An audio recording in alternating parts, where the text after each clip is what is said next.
Okay. सो हमने कहा कि हमारे पास जो है क्या होंगी, कि उसका सबसे पहला रोल क्या होगा, वो जो होगा स्ट्रेटेजी मेकिंग में उसकी कंट्रीब्यूशन होगी।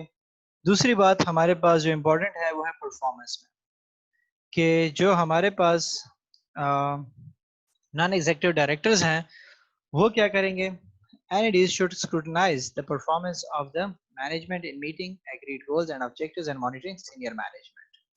ये दूसरा इंपॉर्टेंट काम उसका क्या होगा, वो परफॉर्मेंस को देखेगा कंपनी के, ठीक है। और उसके जो हमने गोल्स एंड ऑब्जेक्टिव्स डिसाइड किए थे ये उस पर नजर रखेगा कि क्या ये जो है सही तरीके से अपने रोल्स एंड रिस्पॉन्सिबिलिटीज परफॉर्म कर रहे हैं कि नहीं कर रहे हैं। सो एज ए जो है मॉनिटरिंग फंक्शन भी वो परफॉर्म करता है। इसके बाद कहते हैं risk, entities should satisfy themselves that financial information is accurate and that financial controls and systems of the risk management are robust and defensible। ठीक है कि इनका रोल क्या हो जाएगा, थर्ड रोल, कि वो जो है कंपनी के जितनी भी फाइनेंशियल इंफॉर्मेशन होगी उसको देखेगा, एनालाइज करेगा और देखेगा कि कंपनी जो है क्या कर रही है, कोई ऐसी स्ट्रेटजीज तो नहीं बना रही कि जो उसको रिस्क की तरफ ले जाए। तो उसका काम क्या होगा कि वो जो है रिस्क मैनेजमेंट की तरफ जाएगा, रिस्क को ओवरकम करने की कोशिश करेगा, कम से कम जो है उसका इफेक्ट रखने की कोशिश करेगा ताकि कंपनी की जो है जो पॉलिसीज हैं या जो ऑब्जेक्टिव्स हैं वो हर्ट ना हो सके। लास्ट वन कहता है कि people, non-executives are responsible for determining appropriate levels of remuneration for executives and have a prime role in appointing and where necessary removing senior management and in succession planning। कि अब जो है senior management जो अपने आप को जो है ओपन समझती थी कॉर्पोरेट गवर्नेंस से पहले, अब वो बाउंड हो गई है। किसके अंडर जो है वो होगी, क्योंकि वो जो है अब नॉन एग्जीक्यूटिव डायरेक्टर्स जो होंगे वो उसको मॉनिटर करेंगे, उनकी स्ट्रेटजीज को देखेंगे, उनके जो है जितनी भी अपॉइंटमेंट्स होंगी, उनकी जितनी भी रिम्यूनरेशन होगी, वो सारे के सारे वो लोग देखेंगे और उसको जो है डिटरमाइन करेंगे कि किसको कितनी पे दी जाएगी। और अगर कोई बंदा सही तरीके से काम नहीं कर रहा, अपना रोल परफॉर्म नहीं कर रहा, तो वो उसको रिमूव भी कर सकता है। तो हमने कहा कि आपके नॉन एग्जीक्यूटिव डायरेक्टर्स का जो रोल है वो बहुत इंपॉर्टेंट हो गया, कि सबसे पहले वो क्या करेगा, स्ट्रेटेजी में बड़ा इंपॉर्टेंट रोल प्ले करेगा। उसके बाद वो क्या करेगा कि कंपनी की परफॉर्मेंस को देखेगा कि जो ऑब्जेक्टिव हमने सेट किए थे वो अचीव हो रहे हैं कि नहीं हो रहे, और वो सीनियर मैनेजमेंट की एक्टिविटीज को देखेगा कि वो वैसा काम कर रहे हैं कि नहीं कर रहे जो उनको बताया गया है। और फिर जो जितने भी आपके पास फाइनेंशियल इंफॉर्मेशन होगी उसको जो है ये कंफर्म करेगा कि ये एक्यूरेटली डिपिक्ट हुई है कि नहीं हुई, और जितने जो है रिस्क मैनेजमेंट आपके पास जो है फंक्शन है वो कैसे परफॉर्म हो रहा है, और वो क्या जो है सही तरीके से स्ट्रेटजीज बनाई जा रही है उसके लिए कि नहीं बनाई जा रही। और लास्ट में हमने कहा कि आपके पास जो है क्या करेगा कि वो सैलरीज डिसाइड करेगा एग्जीक्यूटिव इसकी, और उनके जो है उनको हायर करेगी कि कौन सा बंदा सही है, कौन सा बंदा सही नहीं कर रहा, कौन सा जो है थोड़ा सा अपने ट्रैक से हट रहा है, तो वो उसको जो है नजर रखेगी उस पर। और उसको जो है सीनियर मैनेजमेंट की जो है हमारे पास प्लानिंग करेगी कि किस तरीके से जो है कंपनी के ऑब्जेक्टिव अचीव हो सकते हैं और कंपनी सही तरीके से काम कर सकती है। इंडिपेंडेंस होती है उसको, ठीक है। किस चीज की इंडिपेंडेंस होती है, कि वो जो है अब जो है जब हम कहते हैं कि नॉन एग्जीक्यूटिव डायरेक्टर है और हमने इतना बड़ा रोल उसको दे दिया कि वो सीनियर मैनेजमेंट को देखेगी और सीनियर मैनेजमेंट की अपॉइंटमेंट वगैरह की जो है सारा का सारा काम परफॉर्म करेगी। तो यहाँ पे उनकी जो है क्या आ जाती है कि इंडिपेंडेंस का होना भी बड़ा इंपॉर्टेंट है, और वो जो है कंपनी से इंडिपेंडेंट होने चाहिए, ठीक है, ताकि जो है वो काम को सही तरीके से परफॉर्म करे। और इंडिपेंडेंस को जो है वो क्या करेगी, एश्योर करने के लिए उन्होंने कहा हुआ है कि नॉन एग्जीक्यूटिव डायरेक्टर्स जो है उसकी कुछ बातें होनी चाहिए, कुछ शराइत हैं वो होनी चाहिए, ठीक है। और उसमें कहता है कि पहली बात क्या है, कि non executive must not have been an employ of the company in last 5 years। क्योंकि अगर उसने 5 साल वहां पे अगर गुजार चुका है तो फिर तो प्रॉब्लम बन सकती है, उसकी जान पहचान वो बना चुका होगा क्योंकि वो वहां का एम्प्लॉय है। तो फिर किसी के साथ उसकी जो है पर्सनल बाइजनेस भी आ सकती है, ठीक है, किसी के साथ उसके फेवर भी हो सकते हैं, तो वो जो है प्रॉब्लम क्रिएट करेगी। तो इसलिए वो लास्ट 5 years में कंपनी का एम्प्लॉय ना रहा हो। दूसरी बात, NEDs must not have had a material business interest of in the company for last 3 years। और उसके कोई बिजनेस के साथ कोई मटेरियल इंटरेस्ट या जो है बिजनेस के साथ कोई एसोसिएटेड कोई कारोबार या कोई इस तरीके से जो है कोई जो है डीलिंग्स ना हो लास्ट 3 years में। फिर उसके बाद कहता है कि NEDs must not participate in the company's share options and pension schemes। ठीक है, कि उसने जो है कंपनी के जो शेयर्स के ऑप्शंस हैं कि शेयर कितना मिलेगा, कैसे मिलेंगे, उनमें उसका कोई रोल ना हो और पेंशन किसको कितना मिलेगा उसमें उसका कोई रोल ना रहा हो। और उसके बाद कहता है कि have close ties with the companies director और सीनियर मैनेजर्स, कि उसके जो है कोई भी उसके साथ जो है जो आपके जो कंपनी के डायरेक्टर्स हैं या सीनियर एम्प्लॉइज हैं उसके साथ उसकी कोई जो है क्लोज टाइज ना हो।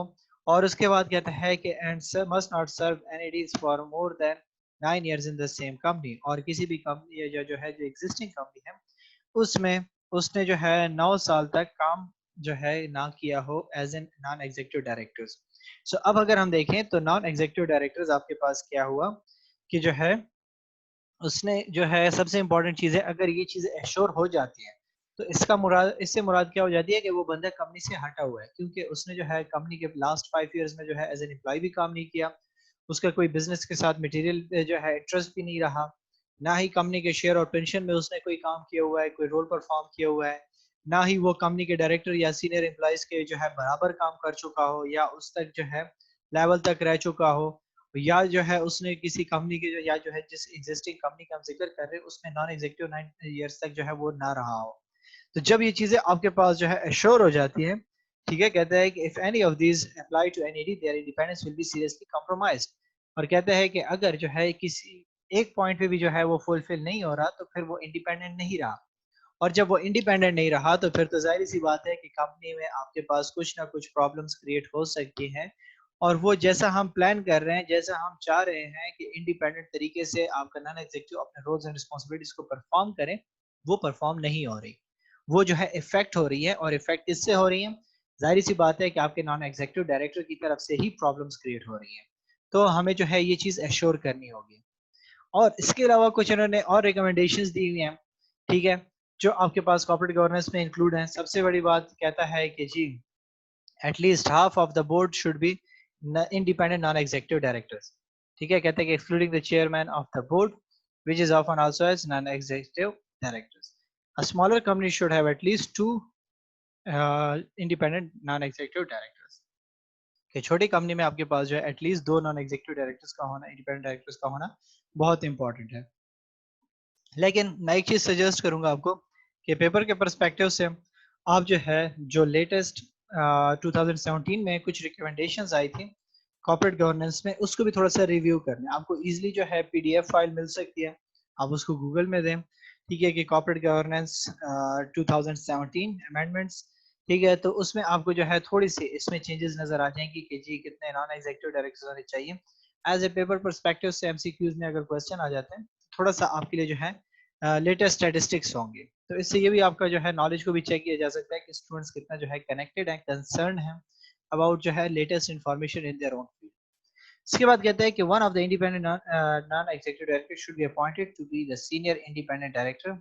दे are all available to be contacted by shareholders who wish to raise matter outside the normal executive channels of the communication। ठीक है, कि आपके पास एक जो है complete non executive senior independent director, उसको जो है अगर एनुअल रिपोर्ट में देखा जाए तो वहाँ पे इंडिपेंडेंट डायरेक्टर का नाम लिख से उसको लिखा जाता है। ठीक है, अगर हम एनुअल रिपोर्ट्स को देखें तो वहाँ पे एक एग्जीक्यूटिव डायरेक्टर्स का नाम से होता है, एक नॉन एग्जीक्यूटिव के नाम से होता है, और एक आपके पास इंडिपेंडेंट डायरेक्टर के नाम से मौजूद होता है, जिसको शेयर होल्डर जो है जब चाहे उसको कांटेक्ट कर सकते हैं। और ये इंडिपेंडेंट डायरेक्टर जो है बिल्कुल कंपनी से अलग होता है और उसका काम ज्यादातर मॉनिटर करना होता है। So कहता है कि it is also worth noting that good corporate governance recommends that the role of the chairman, ठीक है, who is responsible for activities of board such as appointing senior management and strategy development, should be distinct from the chief executive who is responsible for day-to-day running of the company. If one person holds both, it will give too much power and allow them individually dominate the running company, जिसको हम जो है CEO duality भी कहते हैं, कि अगर आपका जो है सीईओ जो है कंपनी का डायरेक्टर भी होगा और वो सीईओ भी काम करेगा तो फिर उसके पास बहुत ज्यादा पावर्स आ जाती है, तो वो जो है कंपनी को अकेले डोमिनेट करने की कोशिश करेगा। जैसे मैंने आपको कहा कि अगर आप जो है ओल्ड एनुअल रिपोर्ट्स उठाएंगे तो वहां पे आपको जो है ज्यादातर ऐसे ही नजर आएगा कि सीईओ का नाम जो है डायरेक्टर्स में भी नजर आपको आएगा, और जो है क्या होगा कि वो एज ए एग्जीक्यूटिव भी काम कर रहा होगा। लेकिन जितनी लेटेस्ट आपके पास आ रही हैं तो वो कोशिश करते हैं कि आपका जो चेयरमैन है या चीज जो है वो अलग होना चाहिए बोर्ड का, और आपका जो है सीईओ जो है वो अलग होना चाहिए। जब ये दो अलग अलग हो जाएंगे तो ट्रांसपेरेंसी आना शुरू हो जाएगी। जब आप सारे के सारे इख्तियारात एक बंदे को दे दोगे तो आपके लिए खुद प्रॉब्लम्स क्रिएट करेंगे। और कहते हैं कि executive directors and non executive directors वो typically be required to stand for re election by shareholders for every 3 years. Non-executive directors who have been with the company for over 9 years must stand for re-election on annual basis. ठीक है कि सबसे important बात कि आपको क्या करना पड़ेगा कि हर 3 साल बाद एग्जीक्यूटिव और नॉन एग्जीक्यूटिव डायरेक्टर्स को इलेक्शन के लिए जो है ठहरना पड़ेगा, दोबारा से री इलेक्ट होना पड़ेगा कि कौन नॉन एग्जीक्यूटिव है, कौन एग्जीक्यूटिव डायरेक्टर्स होंगे हमारे। और अगर कोई बंदा जो है 9 साल तक इस तरीके से रहा हो तो फिर उसको जो है हर साल री इलेक्ट होना पड़ेगा, ताकि जो है श्योरिटी हो सके कि ये जो बंदा सेलेक्ट हुआ है ये अपने बेसिस पे ही सेलेक्ट हुआ है। दूसरी चीज जो हमारे पास इंपॉर्टेंट आ जाती है वो रिम्यूनरेशन कमेटी, क्योंकि स्टार्ट में हमने बात की, एक तो हमारे पास रोल्स की बात आ गई, तो रोल्स तो हमने जो है अलग कर दिए। दूसरी चीज आपके पास जो सबसे इंपॉर्टेंट थी कि डायरेक्टर्स आपके क्या कर रहे थे, वो अपनी मर्जी की सैलरीज लेते थे। जब वो अपनी मर्जी की सैलरीज लेते थे, पेमेंट्स हाई जो अपने लिए चार्ज करते थे, तो हमने कहा कि उसका हल क्या है कि जो डायरेक्टर्स होंगे उनका जो है कमेटी के साथ कोई रोल नहीं होगा और वो अपने जो है सैलरीज डिसाइड नहीं करेंगे। तो इसलिए हमने कहा कि रिम्यूनरेशन कमेटी बनाई जाएगी। और रिम्यूनरेशन कमेटी क्या होगी, कहता है कि वो हमेशा नॉन एग्जीक्यूटिव डायरेक्टर्स पे बेस करेगी, which is responsible for deciding on the pay and incentive offer to executive directors, कि एग्जीक्यूटिव डायरेक्टर्स को कितनी सैलरी पे की जाएगी, कितने बेनिफिट्स प्रोवाइड किए जाएंगे, इंसेंटिव्स उनको मिलेंगे, वो जो है सारे के सारे नॉन एग्जीक्यूटिव डायरेक्टर्स जो रिम्यूनरेशन कमेटी में काम कर रहे हैं वो डिसाइड करेंगे। ठीक है। और कहता है कि it is important principle of corporate governance that no director should be involve in setting the level of their remuneration, कि किसी भी डायरेक्टर को अलाउ नहीं है कि वो अपनी सैलरीज या जो है अपने इंसेंटिव्स या बेनिफिट्स को खुद ही डिसाइड करे। ये अलग कमेटी है, ये इसका काम अलग है, कोई भी इससे काम नहीं रखेगा। और कहता है कि the board of the listed company should therefore establish remuneration committee of at least 3 और 2 in case of smaller companies independent non executive directors, कि उसमें non independent non executive directors होंगे, क्योंकि उनका उस पर जो है कोई इन्फ्लुएंस नहीं होगा, कोई उसको जानता नहीं होगा, तो वो अपने जो है खुद डिसाइड करेगा कौन किस तरीके से परफॉर्मेंस कर रहा है। तो इसके लिए जो है 3 बड़ी कंपनियों में होने चाहिए नॉन एग्जीक्यूटिव जो है डायरेक्टर्स, और छोटी कंपनियों में 2 जो है रिम्यूनरेशन कमेटी में डायरेक्टर्स होनी चाहिए। पाकिस्तान की अगर आप ज्यादातर उठा लें तो वहाँ पे आपको जो है 3 जो है नॉन एग्जीक्यूटिव डायरेक्टर्स नजर आएंगे। सो कहता है कि the remuneration committee is responsible for setting the remuneration of all executives including pension rights and any compensation payments, कि इनका काम क्या होगा कि रिम्यूनरेशन भी डिसाइड करेंगे और उसके साथ साथ उनकी जितनी पेंशन वगैरह बनती हैं वो भी डिसाइड करेंगे, और उनके जितने जो है पेमेंट्स की जा रही हैं वो सारी की सारी जो है डिसाइड होगा। The whole board of directors should be responsible for deciding the level of remuneration for non-executives, although the decision may be delegated to a committee of the board, कि आपके पास जो है हर बंदा जो है अपनी राय देगा। ठीक है, पूरा बोर्ड जो है रिस्पॉन्सिबल होगा डिसाइड करने के लिए, लेकिन हतमी फैसला कौन लेगा, जो कमेटी का जो है डेलीगेटेड आपके पास जो है जो हेड होगा वही डिसाइड करेगा, लेकिन बाकियों से पूछ के डिसीजन लेगा, उसके अलावा जो है वो डिसीजन नहीं ले सकता। क्योंकि कमेटी है तो कमेटी का मतलब क्या होता है कि वो एक ही बात पे इत्तेफाक करेंगे तो तभी डिसीजन होगी। सो इसका फायदा क्या होगा अगर हम जो है क्या कर लेते हैं, रेगुलेशन कमेटी अपनी जो है बना लेते हैं, तो सबसे बड़ा फायदा क्या हुआ, एजेंसी प्रॉब्लम जो है खत्म हो जाएगा, कि वो अपने लिए जो है खुद सैलरीज डिसाइड करे। तो शेयर होल्डर्स को बेनिफिट है कि हर बंदा जो है अब कोई लाखों करोड़ों की सैलरीज अपने लिए डिसाइड नहीं कर रहा, बल्कि एक डिसाइडेड चीज आएगी जो सब पे इम्प्लीमेंट होगी। It leaves the board free to make strategic decisions about the company future, और ये कंपनी को क्या देगी, एक बेनिफिट देगी, रूम देगी कि आप अपने जो है इन सब चीज़ों से हट के जो है अपने स्ट्रेटेजिक डिसीजंस देखो, कंपनी के फ्यूचर के लिए क्या बेहतर है। क्योंकि अक्सर सिचुएशन में ये होता है कि कंपनी जो है लॉसेस में भी जा रही होती है, तो जो डायरेक्टर्स होते हैं वो अपने जो है मजे ले रहे होते हैं। जैसे हमारे अनफॉर्चुनेट हमारे मुल्क में सिचुएशन है कि हमारी जो है बड़ी से बड़ी कंपनियां जो है वो खराब हालत में जा रही होती हैं, लेकिन जो अपने डायरेक्टर्स या एग्जीक्यूटिव्स हैं वो लोग अपने लिए जो है हाई हाई सैलरीज चार्ज कर रहे होते हैं। तो ये प्रॉब्लम जो है इससे ओवरकम हो जाती है। लेकिन कहता है कि इसके कुछ नुकसान भी हैं। सबसे बड़ा नुकसान कहता है कि you scratch my back, I will scratch yours, कि अब इसमें क्या हो जाएगी कि सिचुएशन ये आ जाएगी कि एक दूसरे के साथ जो है कंपटीशन आ जाएगा। कहता है कि the non-executive must recommend high remuneration for the executive director on the understanding that the executive will recommend high remuneration for non-executive director, कि अब यहाँ पे इंटरेस्ट गेम चलना शुरू हो जाएगी, कि वो तो है कहेंगे कि अगर मैं जो है क्या करूंगा कि एग्जीक्यूटिव डायरेक्टर को ज्यादा सैलरी दूंगा तो वो मेरे लिए भी ज्यादा सैलरी डिसाइड करेगा, तो अब दोनों एक दूसरे के साथ जो है क्या करेंगे, डीलिंग्स की तरफ आ जाएंगे कि ठीक है मुझे ज्यादा सैलरी दो, मैं भी आपको ज्यादा सैलरी दूंगा, क्योंकि शेयर होल्डर्स को तो कुछ पता नहीं चलता। तो ये एक बड़ी प्रॉब्लम आ सकती है। और कहते हैं कि there will be a cost involve in preparing for and holding committee meetings. और फिर इसका अलग खर्चा भी आता है कि आप जो है रिम्यूनरेशन कमेटी की मीटिंग्स कंडक्ट करो, ठीक है, उनको अलग पे करोगे, उनके लिए जो है तैयारियां करोगे, उनके लिए जो है अपने जो है अरेंजमेंट्स करनी पड़ेंगी, तो वो आपके लिए जो है कॉस्टली हो सकती है। तो ये जो है आपके पास छोटे से इसके नुकसान हैं, लेकिन बेनिफिट्स इसके बहुत ज्यादा हैं। सबसे इंपॉर्टेंट ऑडिट कमेटी होती है, ठीक है। थर्ड चीज उसमें हमने क्या कहा था कि ऑडिट कमेटी में इंटरनल और एक्सटर्नल के जो है दोनों के रोल को अलग करो, कि इंटरनल जो है ऑडिटर क्या करेगा, एक्सटर्नल ऑडिटर क्या करेगा। So कहता है कि an audit committee consists of independent non-executive directors who are responsible for monitoring and reviewing the company's internal financial controls and the integrity of the financial statements.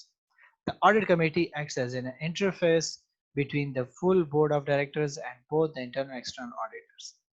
कि audit committee का role जो है बहुत ही important है, जो आपको understand करना होगा, ठीक है, एज एन जो है एसीसीए स्टूडेंट, कि इसका रोल क्या हो जाता है ऑडिट कमेटी का, कि इसमें जो है लोग तो पहले सबसे इंपॉर्टेंट बात कि नॉन एग्जीक्यूटिव होंगे, इंडिपेंडेंट होंगे। और उनका काम क्या होगा, हमने कहा हुआ है कि नॉन एग्जीक्यूटिव डायरेक्टर्स का जो काम होता है वो मॉनिटरिंग होता है। तो वो किस चीज को मॉनिटर करेगा, कंपनी के इंटरनल फाइनेंशियल कंट्रोल्स को, और उसकी इंटीग्रिटी को, जो फाइनेंशियल स्टेटमेंट्स है उनको जो है चेक करेगा कि वो सही तरीके से बने हैं या नहीं बने, उसमें कोई फ्रॉड्स वगैरह तो नहीं है। और कहता है कि ये सबसे बड़ा काम क्या कर रहा है कि जितने भी डायरेक्टर्स हैं, चाहे वो नॉन हो या एग्जीक्यूटिव डायरेक्टर्स कंपनी के, उनके दरमियान और इंटरनल और एक्सटर्नल ऑडिटर्स के दरमियान क्या करता है कि इंटरफेस बनता है। आपके पास जो है इसका रोल सबसे इंपॉर्टेंट है। और इसीलिए जो है अगर हम इसको स्प्लिट करते हैं तो हमारे पास जो है क्या हो जाएगा कि इंटरनल ऑडिटर और एक्सटर्नल ऑडिटर दोनों किसके दायरे में आ जाते हैं, आपके पास ऑडिट कमेटी के दायरे में आ जाते हैं। और ये किसके अंडर जो है वो करेंगे, वो है फुल बोर्ड ऑफ डायरेक्टर्स। तो इन दोनों को मिलाने के लिए इन दोनों का कोई डायरेक्ट कनेक्शन नहीं होगा, बल्कि वो क्या करेंगे कि इस चैनल के थ्रू जाएंगे और इससे यहाँ तक बात आएगी। तो फिर फुल जो बोर्ड ऑफ डायरेक्टर्स हैं उससे एक्सेस डायरेक्टली जो है किसकी तरफ नहीं हो सकता, इंटरनल की तरफ नहीं हो सकता और एक्सटर्नल की तरफ नहीं हो सकता। तो इसीलिए वो उसको इन्फ्लुएंस नहीं कर सकते कि वो उनके कहने पे क्या कर दें, फ्रॉड्स वगैरह करें। तो सबसे इंपॉर्टेंट बात as an audit committee responsibilities उनकी क्या होंगी, क्योंकि पहली बात कहता है कि reviewing accounting policies and financial statements as a whole to ensure that they are appropriate and balanced. कि उनका काम क्या होगा, अकाउंटिंग पॉलिसीज को देखेंगे और फाइनेंशियल स्टेटमेंट्स को देखेंगे कि वो सही तरीके से बनी है, ठीक है, और वो बैलेंस चल रही है कि नहीं चल रही, कहीं पे फ्रॉड्स या जो है कोई मिसिंग फिगर्स तो नहीं है मौजूद। इसके अलावा कहता है कि review systems of internal control and risk management within the organisation. Note that risk management may be dealt with by a separate committee, the risk committee। ठीक है कि इसका काम जो है इंटरनल कंट्रोल्स को देखना और रिस्क मैनेजमेंट को ऑर्गेनाइजेशन के अंदर देखना। लेकिन कहता है कि अब ये बड़ी कंपनी पे डिपेंड करता है कि वो इसके लिए अलग कमेटी, रिस्क कमेटी बना ले। लेकिन कुछ कंपनीज जो है, ज्यादातर कंपनीज क्या होती हैं कि वो इसी का काम जो है वो ऑडिट कमेटी के हवाले कर देती है कि आप रिस्क मैनेजमेंट भी हमें परफॉर्म करके दो। इसके अलावा कहता है कि agreements of the work agenda for internal audit department as well as reviewing as a result of internal audit work. कि आपके पास इनका काम क्या है कि वो एग्रीमेंट करेगा, एजेंडा बताएगा वर्क का, क्योंकि कि इंटरनल ऑडिट के लिए कि वो क्या करेंगे, किस तरीके से काम करेगी, उनकी रिस्पॉन्सिबिलिटीज क्या होंगी और उनके रिजल्ट्स को रिव्यू किया जाएगा। फिर कहता है कि नंबर फोर्थ कि making recommendations to the board for them to put them the shareholders relating to the appointment and removal of external auditor as well as their remuneration in terms of engagement। कि वो जो है क्या करेगी कि recommendations आगे forward करेगी कि किसको कितना पे किया जाए, कौन से जो है एक्सटर्नल ऑडिटर को हटा दिया जाए, ठीक है, उसको कितना पे किया जाएगा अगर नया बंदा आ जाता है, अगर जो है इंटरनल में चेंजेस करना चाहता है, तो वो सारे के सारे जो है रिकमेंडेशंस आगे फॉरवर्ड करेगी वो कमेटी। और उसके बाद जो है कहता है कि liaising with the external auditors in particular relating to the review and monitoring of external auditors independence and objectivity as well as the effectiveness of audit process। क्योंकि अगर हमने कहते हैं कि जब आपका जो है एक्सटर्नल ऑडिटर आ जाता है तो एक्सटर्नल ऑडिटर कंपनी के साथ तो इतना खास कोई कंसर्न नहीं होता, वो तो इतना जुड़ा हुआ नहीं होता, वो तो सर्विसेज है जो हमने हायर की होती हैं। तो अब उस पर भी जो है नजर रखना, उसको जो है इंश्योर करना कि वो सही तरीके से काम कर रहा है और जो प्रोसेस परफॉर्म कर रहा है वो सही है। तो वो भी उसका काम भी जो है क्या होगा, रिस्पॉन्सिबिलिटी किस पे होगी, ऑडिट कमेटी पे होगी कि वो इन चीजों को इंश्योर कराएगी। ये जो है इसकी मेजर रिस्पॉन्सिबिलिटीज है।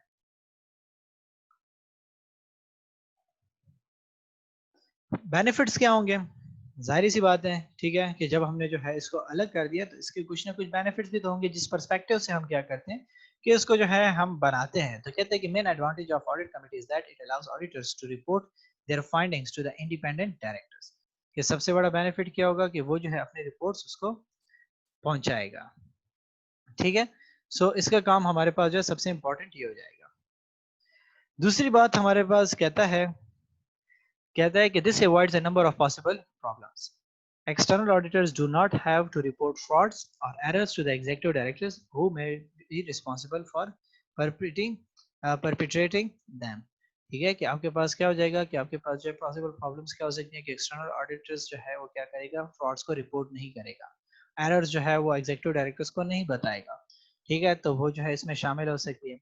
दूसरी बात कहता है कि internal auditors are unlikely to feel comfortable reporting systems weakness to the executive director who will be have designed the system। क्योंकि आपके पास जितने भी इंटरनल ऑडिटर्स होंगे वो अपने ये जो है वो क्या होंगे कि वो अनकंफर्टेबल जो है are unlikely to feel comfortable.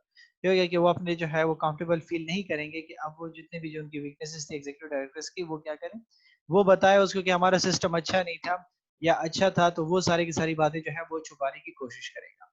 The main advantage of an audit committee is that it allows auditors to report their findings to the independent directors. This avoids a number of possible problems। ठीक है, कि वो क्या कर देता है कि जब हमने रिपोर्ट्स फाइंडिंग की बात की तो इंडिपेंडेंट डायरेक्टर्स की, तो वहां पे आपके पास क्या हो जाएगी कि आपके पास कुछ प्रॉब्लम सॉल्व कर देगा। पहली बात कि एक्सटर्नल जो ऑडिटर था वो जो है अपने फ्रॉड्स वगैरह छुपाएगा, एग्जीक्यूटिव डायरेक्टर्स तक नहीं पहुंचाएगा।